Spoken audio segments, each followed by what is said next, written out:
আজ অর্থাৎ শনিবার শহর কলকাতার ঘুম ভাঙল ধোঁয়ায়, ঘুম ভাঙল আগুনের খবরে।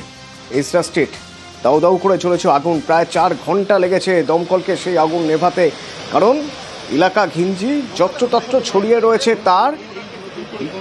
ল্যাডার পর্যন্ত, হাইড্রোলিক ল্যাডার পর্যন্ত ঠিকমতো প্রথমে ব্যবহার করতে পারেনি দমকল।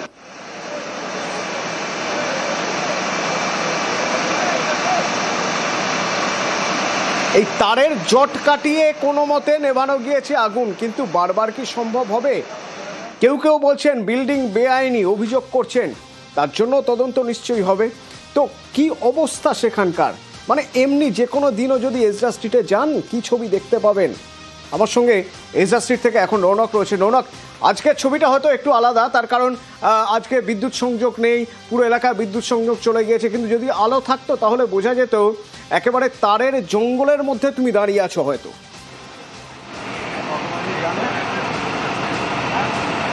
দেখো, একেবারে অন্যান্য দিনে এজরা স্ট্রিটে এই সময় কিন্তু দাঁড়ানোর জায়গা থাকে না, সেই জায়গাতেই একেবারে পুরো শুনশান, এবং এখনো দমকল কর্মীরা যুদ্ধকালীন তৎপরতা কাজ চালাচ্ছে। প্রায় 12 ঘন্টা অতিক্রান্ত, এখনো কুলিং প্রসেসের যে কাজ তোমায় দেখানোর চেষ্টা করব। যেহেতু তারের একটা জঞ্জাল এখানে ছিল এবং অত্যন্ত সরু গলি হওয়ার দরুন হাইড্রোলিক ল্যাডারের যে ইঞ্জিন সেগুলো এখানে প্রবেশ করানো যায়নি, সেক্ষেত্রেই কিন্তু এমনি ল্যাডার নিয়ে এসে দমকল কর্মীরা ওপরে প্রবেশ করছেন। এখনো পর্যন্ত যে কুলিং প্রসেসের কাজ, সেই কাজ তারা চালাচ্ছেন।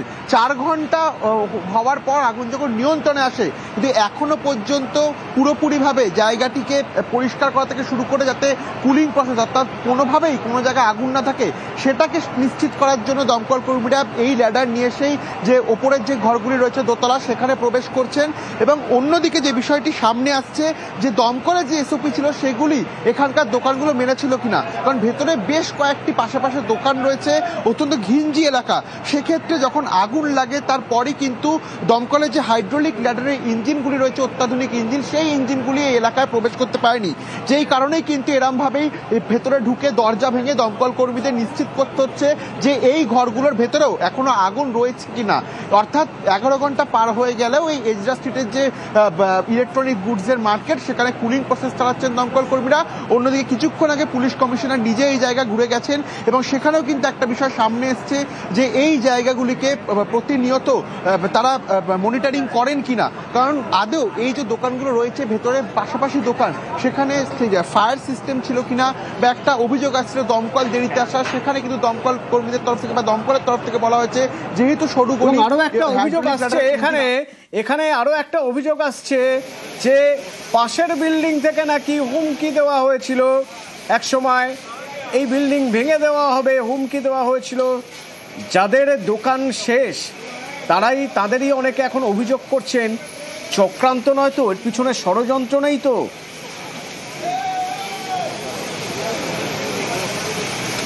দেখো, একেবারে একাধিক চক্রান্ত তো হতেই পারে, কেন এই যে পাশে বিল্ডিং এর সঙ্গে আমাদের একটা দীর্ঘদিন দিয়ে একটা মামলা চলছে, আজকে 25-30 বছর দিয়ে। অনেকবার ধমকি দিয়েছে, সুরেশ কুমার ডাগাও তার নাম হচ্ছে, অনেকবার আমাদেরকে হুমকি দিয়েছে আমরা আগুন লাগিয়ে দিব, এই করবো এই করবো। অনেকবার খালি করানোর চেষ্টা করেছে, জালি সাইন করে বলছে আমি লিজ নিয়ে রেখেছি। ওরই চক্রান্ত হতে পারে, আমরা এফআইআর করবো ওর এগেন্সে।